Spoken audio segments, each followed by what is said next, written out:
Our dear friends, and welcome to Parsha Chayei Sarah. This week Liam is off, so we have Yael. Say hi, Yael. Yes, say hi.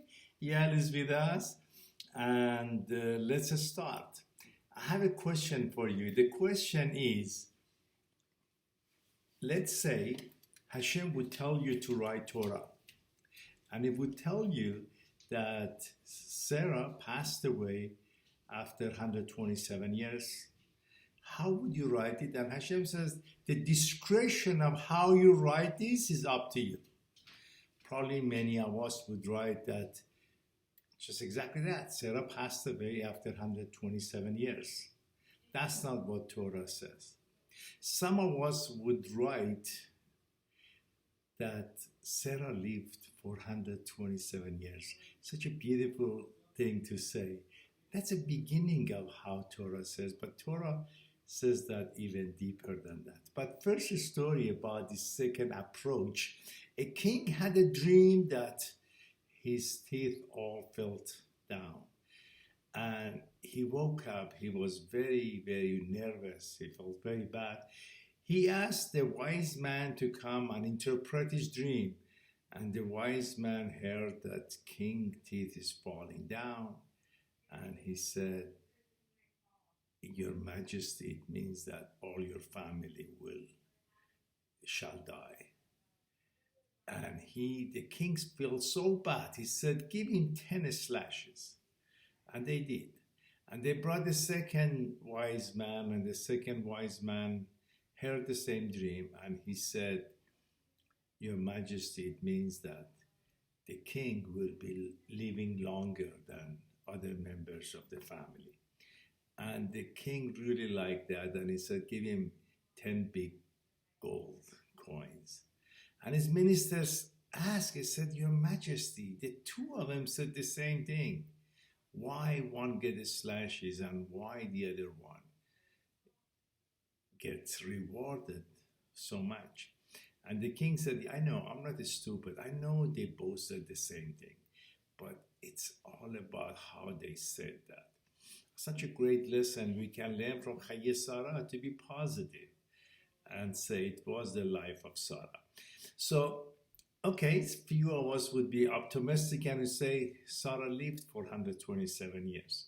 But that's not what Torah says. Torah says that Sarah lived for 100 years, 20 years, and 7 years.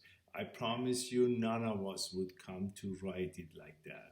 So what is Torah trying to say? And what's amazing lesson we can learn from this is lesson that impacts every moment of our life, now and forever. First of all, as you might remember, I have a very, very dear friend of mine, Dr. Zarini. He has an absolutely brilliant, logical mind. And I have asked his permission if I can talk tonight about this. And he said, yeah, that's fine.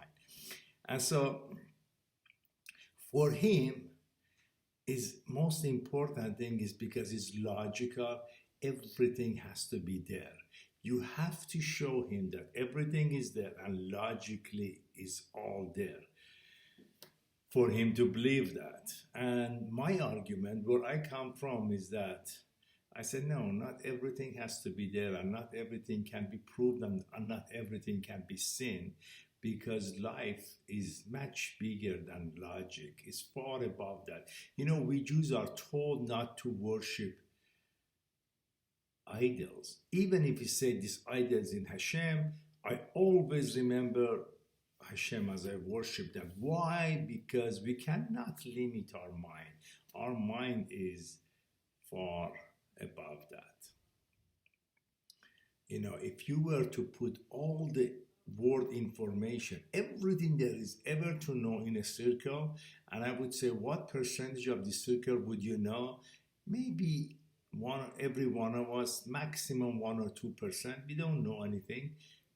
For you, we give you 5%. That's something that you know. This other part of the circle is what you know that you don't know. For example, in the first case, you know your name, you know who you are. The second part, of what you know, but you don't know. Might be something like a surgery, that you know there's such a thing, surgery, but you're not a surgeon, you cannot do it. What percentage of that in the world? Maximum would be about 10%. So 5% is what you know that you know, 10% is what you know that you don't know. What's the other 85%? There are the things that you don't know that you don't know. And what's the example of that? There is no example. Because if you knew, it was either in the first or second aspect of it. So there's a big, big part of life that we don't know. And actually, think about it. Think about it. Amazing point. That why is it that when Hashem wanted to give Torah, and Torah says it went to all the nations of the world, what did the nations of the world ask? They said, Hashem, what's written in your Torah? That's what they all asked. What's written in your Torah? The only nation that did not ask what's written in your Torah were the Jews. What's the difference between what's written and the Jews that they did not ask that? Because what is written is logical. We know logical is being proven, is there. Because as soon as you write it, it's something that we know. It's been proven. But Torah is far above that. Torah is world of possibilities. And welcome to this world of possibilities. You know, my very, very dear friend and Rav, one of the greatest Kabbalistic rabbis of our generation, Rabbi Cordoza, was saying that one of the top Christian leaders in America was visiting him in Israel, and he said, take me to your Beit Midrash. I want to see, I get such a great feeling seeing you guys study. He said, I took him there, the guys back and forth, arguing, and he asked me, what are they arguing about? He said, Talmud is full of arguments, and they argue together to find the truth. And he said, the Talmud doesn't tell you what the truth is? He said, not always. There are a lot of questions which are left that we don't know the answers to them, and they argue to find the answers. And listen to what Christian leaders said. He said, I know the people who wrote Talmud, they were most brilliant people. I'm sure they knew the answer, didn't they? And Rabbi Cordoza tell him, I think they knew that too. And he said, so why didn't they write it? He said, because had they written that, then Torah would have been the book of information. It would have been somewhere in the library. Torah is not. Torah is book of life. The questions are never answered. There are always questions which are not answered, and it's up to the new generation to find and discover that. So what is it that we learn from this big parasha, that it says the life of Sarah was 100 years, 20 years, and 7 years? Because Torah wants to break down life, and it says it's never about 127 years.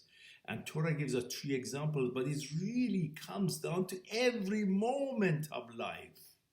And then I have a question for you that I want you to think about it, and I want you to discuss with your friends and really come up with this great lesson of life. And here's the question. Is time passing through you, or are you passing through time? To find these answers, I put an apple in my office, and every day I was looking at it. And every day I saw the apple is getting older and older. After a few months, you couldn't take a look at the apple. Time has gone through the apple and has made the impression of apple. But I want to bring to you a possibility of what Torah is telling us in this Chayei Sarah. And that is that don't let time pass through you. You pass through the time. And every time that you're passing through the time, you are leaving your footprint all over the history, all over your life. And through that, in that your every moment of your life counts. And you are the one going through the time. And you are perfecting time. Shabbat Shalom.